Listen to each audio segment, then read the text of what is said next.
अब सुनो, क्या करना है इस क्वेश्चन में, हम लोग को क्या बोल रखा है, उसी का क्वेश्चन है अपना, कल कर रहे थे फिक्स्ड एंड फ्री एंड वाला। बोल रखा है the length of the wire shown in the figure between the two pulleys is 1.5 metre. मतलब आपको यहाँ पे पुली की यहाँ से यहाँ तक की ये वायर की लेंथ दे रखी है आपको कितनी, L is equal to 1.5 metre. साथ के साथ आपको गिवन है इसका मास है 12 ग्राम, कितना, तो म्यू आ गया एम अपॉन एल, क्या कर देंगे 12 इंटू 10⁻³ अपॉन 1.5 kg पर मीटर, kg म्यू आ गया। ठीक है, find the frequency of the vibration with which the wire vibrates in the two loops, in the दो लूप बनने वायर में, leaving the mid point of the wire between the pulleys at rest. मतलब ये mid point किस पर रहे, rest पर। तो सिंपली दो लूप कैसे बना देंगे हम लोग, ऐसे, ये वाला पॉइंट रेस्ट पर, कुछ बात समझ में आ रही है, और यहाँ पे तो नोट्स बनेंगी। तो सिंपल सी बात है, फिक्स्ड एंड वाला केस हो गया, दोनों एंड फिक्स्ड होते थे, तो फ्रीक्वेंसी इसकी कितनी हो जाएगी, ये हो जाएगी 2/2L under root T by mu, यही हमको निकालनी है सेकंड हार्मोनिक वाली। 2 से 2 गया, 1/L, L कितना है 1.5 under root T by mu, T कितना है, टेंशन कितना हो जाएगा, ये नीचे जी की वैल्यू 10 मान लेते हैं, तो ये 90 न्यूटन का नीचे फोर्स लग रहा है एमजी का, टेंशन भी 90 न्यूटन ही रहेगी, तभी बैलेंस्ड है ये। ठीक है, तो सिंपल सा लिख देते हैं, ये टेंशन हो गई 90, म्यू की वैल्यू हो गई 12 इंटू 10⁻³ और ऊपर पहुंच गया 1.5, है ना। अब ये सॉल्व तुम आराम से करते रहना, जो भी फ्रीक्वेंसी आती है आंसर आएगा फाइनली इसका कितना, 70 हर्ट्ज। समझ में आ गई बात,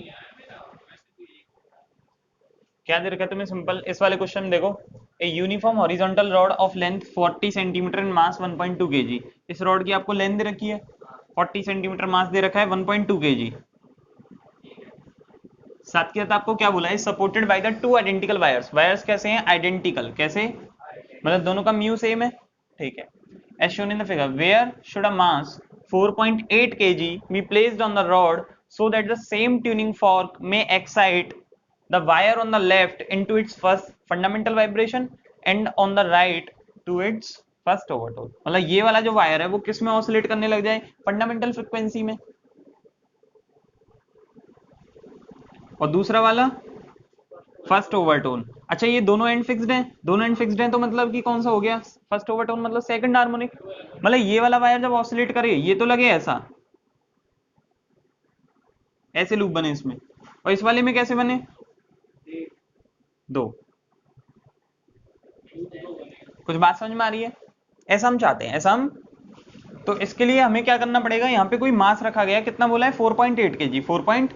ऑब्वियस सी बात है, इसको ज्यादा फ्रीक्वेंसी के साथ ऑसिलेट कराना है तो इस वाले वायर के अंदर टेंशन ज्यादा होनी चाहिए, होनी चाहिए कि नहीं। तो उसके लिए मैं क्या कर रहा हूँ, उस ब्लॉक को सेंटर से थोड़ा इधर रखता हूँ, थोड़ा, मान लेते हैं इस वाले ब्लॉक की जो इस वाली स्ट्रिंग से दूरी है ये x है, कितनी है, इसका वेट कितना है 4.8 kg, मास है इसका 4.8 kg, तो इस 4.8 kg की वजह से इसका वेट नीचे की तरफ लगेगा, कितना, g की वैल्यू 10 लेने को बोला है तो 48 न्यूटन, कितना, साथ ही साथ इस रॉड का जो वेट होगा वो इसके सेंटर ऑफ मास पे लगेगा, कितना, 12 न्यूटन।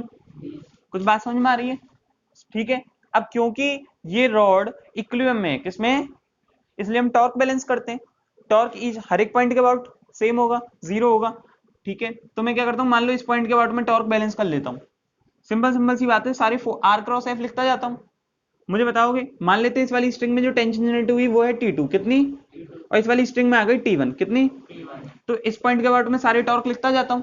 अच्छा इस T1 वाले का टॉर्क, इस T1 वाले का इस पॉइंट के अबाउट कैसा, क्लॉकवाइज एंटी क्लॉकवाइज, क्लॉकवाइज। अच्छा इस T2 वाले का टॉर्क इस पॉइंट के अबाउट जीरो, इसी से पास कर गया ना ये T2 फोर्स। तो साथ के साथ 48 न्यूटन वाले का टॉर्क कैसे होगा, एंटी क्लॉकवाइज, इस पॉइंट के अबाउट 48 न्यूटन वाले का, इस 12 न्यूटन वाले का भी एंटी क्लॉकवाइज, सारी टॉर्क बैलेंस कर दूं, क्लॉकवाइज वाला torque is equal to anticlockwise वाला टॉर्क। T2 का तो कोई टॉर्क है ही नहीं उसी पॉइंट के अबाउट, तो मैं क्या लिख सकता हूं उस पॉइंट के अबाउट, देखना T1 इंटू ये वाली डिस्टेंस कितनी है 0.4 मीटर इज इक्वल टू, क्या लिख सकता हूं 12 इंटू ये कितनी हो जाएगी 0.2 प्लस 48 इंटू एक्स। कुछ बात समझ में आई मैंने ये कैसे लिखा, बोलो, इससे तुम्हें T1 और x में रिलेशन आ जाएगा। लिख देते हैं एक बार, 0.4 T1 इज इक्वल टू कितना हो जाएगा, ये 12 दूनी 24, यानी कि ये हो जाएगा 2.4 प्लस 48x। ठीक है, ऐसी दूसरी इक्वेशन में क्या करेंगे, इस वाले पॉइंट के अबाउट में टॉर्क बैलेंस करा लूं। जब मैं इस वाले पॉइंट के बाद टॉर्क बैलेंस कराऊंगा, ध्यान से देखना, फिर T1 का टॉर्क 0 हो जाएगा, इस पॉइंट के अबाउट इन दोनों फोर्सेस का टॉर्क क्लॉकवाइज हो जाएगा और T2 का एंटी क्लॉकवाइज हो जाएगा। तब मैं क्या लिखूंगा, T2 into 0.4 is equal to, ये क्या हो जाएगा, 12 into 0.2 plus 48 into 0.4 minus x. कुछ बात समझ में आ रही है? अब देखो मैं इसको क्या लिख सकता हूँ, सिंपल देखना, ये हो जाएगा मेरे पास कितना, 2.4, और यहाँ से एक बार मेरे पास आएगा ये -48x, -48x भी आएगा, और इसको लिख लें 4×32 19.2 -48x इज इक्वल टू, ये कितना हो गया 0.4 T2। कुछ बात समझ में आ रही है ना? अब क्या करते हैं, दोनों इक्वेशन को मैं ऐड कर दूं, दोनों इक्वेशन को ऐड करूंगा तो मेरे पास T1 और T2 में रिलेशन आ जाएगा, x x सब कट जाएगा, तो क्या आ जाएगा मेरे पास 0.4 into T1 plus T2 is equal to, ये कितना हो जाएगा 4.8 प्लस 19.2, है ना, ये कितना हो जाएगा 24। तो सिंपली मेरे पास आ जाएगा T1 plus T2 is equal to, ये कितना हो जाएगा, इसको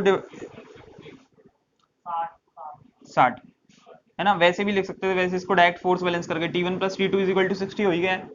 अब जैसे हमें काम पड़ेगा वैसे हम यूज में ले लेंगे, ध्यान से देखना, मैं ये लिख सकता हूँ पहले वाले वायर में frequency F1 is equal to half of F2, बोलो, लिख सकते हैं। अब F1 की जगह क्या लिखेंगे, 1/12 under root T1 upon mu, और F2 की जगह 1/2 तो 1/2 है, 1/12 under root T2 upon mu, है ना, म्यू म्यू सब कट जाएगा, रूट म्यू गया, 1/12 1/12 गया, यहाँ से मैं क्या लिख सकता हूँ, दोनों साइड स्क्वायर करके T1 is equal to 1/4 T2।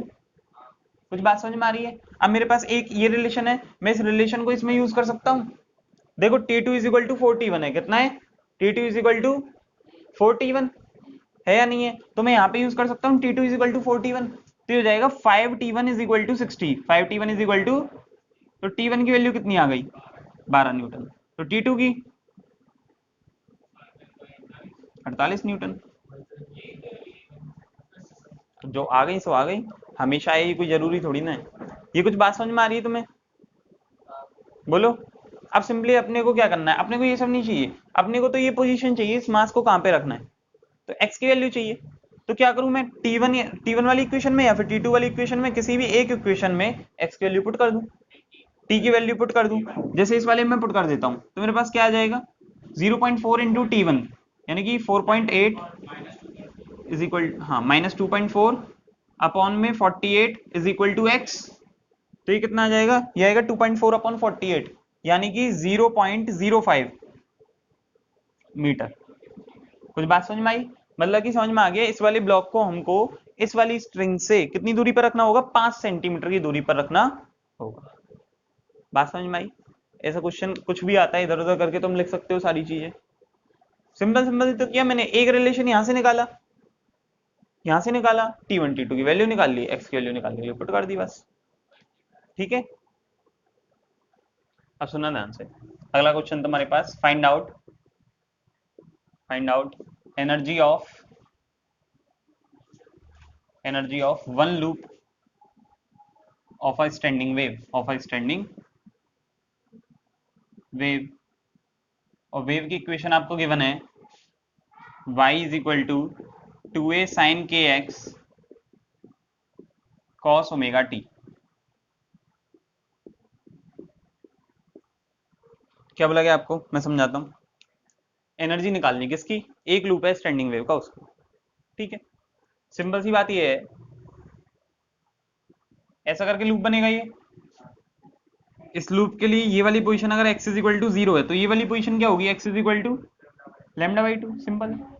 अब आप क्या करना है, इसकी एनर्जी निकालनी है, क्या निकालनी है, मुझे सिंपल सी बात पता है, जब फिलहाल में जैसे ये वाली तुम्हें दिख रही है, इस टाइम पे सारे के सारे पार्टिकल्स अपनी मैक्सिमम एक्सट्रीम पोजीशन पर हैं, जब एक्सट्रीम पोजीशन पर हैं तो इनकी पोटेंशियल एनर्जी मैक्सिमम है। एक समय थोड़ी देर बाद ऐसा आएगा जब ये सारे सारे पार्टिकल्स ऐसे हो जाएंगे, और उस समय पर इनकी सारी सारी एनर्जी काइनेटिक एनर्जी की फॉर्म में, किसकी फॉर्म में, तो ये इनकी फिलहाल टोटल एनर्जी है ना, काइनेटिक एनर्जी, तो मैं ऐसे लिख सकता हूं कि टोटल एनर्जी, कौन सी energy, is equal to kinetic energy of particle at mean position, जो कि क्या होती है, मैक्सिमम। मेरी बात समझ में आ रही है, बोलो। तो मैं एक काम करूं, इस समय पर ये जो पार्टिकल्स हैं जिनकी रफ्तार ऐसे ऐसे करके है, इनकी टोटल काइनेटिक एनर्जी निकाल दूं, बात खत्म हो जाएगी, वही टोटल एनर्जी हो जाएगी। कुछ बात समझ में आ रही है? नहीं, यहाँ पे कौन सी पोटेंशियल एनर्जी आ गई? मैं एक्सट्रीम पर निकाल ही नहीं रहा ना। मैंने क्या करा, जब सारे सारे पार्टिकल्स मीन पोजीशन पर थे तब उनकी टोटल काइनेटिक एनर्जी निकाल दी। अगर वो निकल जाएगी तो वही टोटल एनर्जी होगी या नहीं होगी? मेरी बात समझ में आ रही है? अच्छा, हाँ, उस टाइम पर y 0 होगा।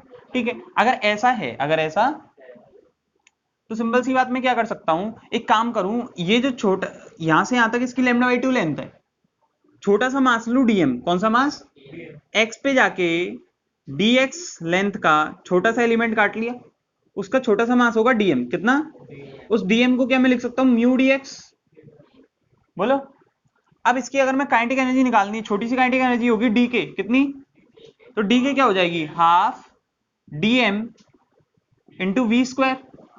अच्छा, फिलहाल सारे सारे पार्टिकल मीन पोजीशन पे हैं, तो ऐसे लिख दूं वी एम पी का स्क्वायर, हाँ वी मैक्स का स्क्वायर, एक ही चीज है। कुछ बात समझ में आ रही है? अच्छा, अभी डीएम कितना हो गया, हाफ म्यू डी एक्स। अब मेरे को इस एक्स दूरी वाले पार्टिकल की वेलोसिटी बतानी, कितनी क्या बतानी है? मीन पोजीशन पर वेलोसिटी का क्या फॉर्मूला होता है? ए ओमेगा, होता है नहीं होता है? अच्छा, ओमेगा तो ओमेगा है, लेकिन ए कौन से वाले पार्टिकल का? इसी पार्टिकल का। अच्छा, जो पार्टिकल एक्स दूरी पर है उसका एम्पलीट्यूड कितना है? 2a sin kx। बताया था नहीं बताया था कि एक्स दूरी वाले पार्टिकल का एम्पलीट्यूड है ये? तो मेरे को यहां पे क्या लिखना चाहिए, 2a sin kx into omega का होल स्क्वायर। कुछ बात समझ में आ रही है? कैसे लिखा मैंने ये, बोलो। अब इसको सिंपली सॉल्व कर लूं, डी के आगे बाद में इंटीग्रेट कर लेंगे, थोड़ा सा सिंप्लीफाई कर लेते हैं। ये क्या हो जाएगा, हाफ म्यू, ये हो जाएगा 4a square omega square sine square के एक्स इंटू डी एक्स। हाँ, साइन नहीं, वो तो एवरेज होता है ना साइन स्क्वायर का हाफ। अब तो इंटीग्रेट करना ही पड़ेगा। सिंपली क्या लिखूंगा, डी के को दोनों साइड इंटीग्रेट करेंगे, D K is equal to, ये क्या हो जाएगा, 2 mu A square omega square sine square के एक्स डी एक्स। इंटीग्रेशन कहां से कहां तक करना है बताओ, एक्स की लिमिट कहां से कहां तक जाएगी? 0 से लैम्डा बाई 2 सिंपली। ठीक है, पूरा इंटीग्रेट करके क्या आएगा, k is equal to 2 mu A square omega square sine square के एक्स का इंटीग्रेशन कर लेते हैं। कैसे करेंगे इसको, क्या लिख सकते हैं, 1 minus cos 2x, 1 minus cos 2kx upon 2, ये लिख सकता हूं मैं साइन स्क्वायर के एक्स को। इसका भी सिंपल यही। फिर इसको क्या करेंगे, इंटीग्रेट करेंगे। जब इंटीग्रेट करेंगे तो 1/2 का हो जाएगा x/2 minus 1/2 into cos 2x का क्या हो जाएगा, कॉस का साइन 2kx अपॉन 2k, तो यहाँ पे हो जाएगा 4k। कुछ बात समझ में आ रही है? और इंटीग्रेट कहां से कहां तक करना है हम लोगों को, 0 से लैम्डा बाई, इंटीग्रेट करेंगे आएगा lambda by 2 minus 1/4k sign, इस 2k को मैं लिख सकता हूँ 2 into 2 pi by lambda, k को लिख दिया 2 पाई बाई लैम्डा, x की जगह लैम्डा बाई 2, ये लैम्डा बाई 2 खाया, साइन 2 पाई की वैल्यू हो गई 0, क्या हो गई, तो क्या आ गया सिंपली लैम्डा बाई, तो इसका इंटीग्रेशन करके हमारे पास आ रहा है फाइनली लैम्डा बाई 2, कितना? तो मैं इसको क्या लिख सकता हूं, this kinetic energy is equal to mu A square omega square lambda, बस। कुछ बात समझ में आ रही है? बोलो, कैसे किया, समझ में आया? हाँ, क्या हो गया? हाँ, लैम्डा बाई 4 आएगा, ठीक है ठीक है ठीक है, यहाँ पे लैम्डा बाई 4 आएगा, तो यहाँ पे फाइनली लैम्डा बाई 4, तो फिर क्या हो जाएगा, फिर फाइनली यहाँ पे 2 आ जाएगा। ठीक है, mu A square omega square lambda by, ये क्या आ गई काइनेटिक एनर्जी, किस पर, मीन पोजीशन पर, यानी कि मैक्सिमम काइनेटिक एनर्जी है, और यही टोटल एनर्जी के बराबर भी होगी। और अगर कोई पूछ ले मैक्सिमम पोटेंशियल एनर्जी कितनी होगी, वो भी इतनी होगी। एक लूप की एनर्जी इतनी है भैया, सीधी सी बात। किसी टाइम पर वो पूरी पूरी काइनेटिक एनर्जी की फॉर्म में, और किसी टाइम पे वो पूरी पूरी पोटेंशियल एनर्जी की फॉर्म में। बात समझ में आ गई? ये रिजल्ट अगर आप याद रख सकते हो तो याद भी रख लो, बाकी निकालना है ना। हाँ, ये कभी आया था शायद, ये जेई एडवांस के पेपर में आया था शायद 2003 में ये क्वेश्चन, कुछ खास बात थोड़ी ना है।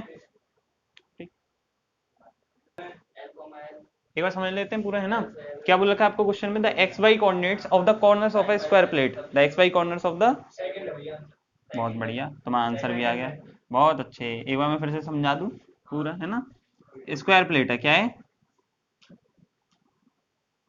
उसके एक्स वाई कोऑर्डिनेट दे रखे हैं क्या क्या, 0,0, 0,L, सॉरी L,0, 0,L और L,L।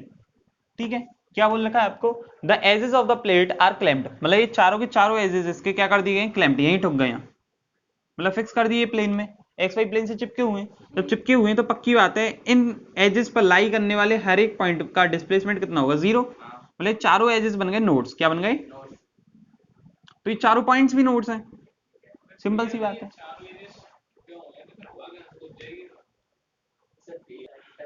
तो कहां थे हम कि ये चारों पॉइंट्स पर भी नोड्स बनेंगे, क्या बनेंगे, नोड्स। आपको लगा है if u x, y denotes the displacement of the plate at the point x, y at some instant of time, then the possible expressions for u are, मतलब डिस्प्लेसमेंट दे रखा है आपको u, तो आपको u के लिए पॉसिबल कौन कौन से हैं ऑप्शंस, ये आपको बताना है, कौन कौन सी इक्वेशन इसके लिए हो सकती है। हमारे लिए वो सारी इक्वेशन हो सकती हैं जो इन चारों के चारों पॉइंट्स पर नोड्स बनवा रही हूँ, क्या बनवा रही हूँ, मतलब डिस्प्लेसमेंट 0।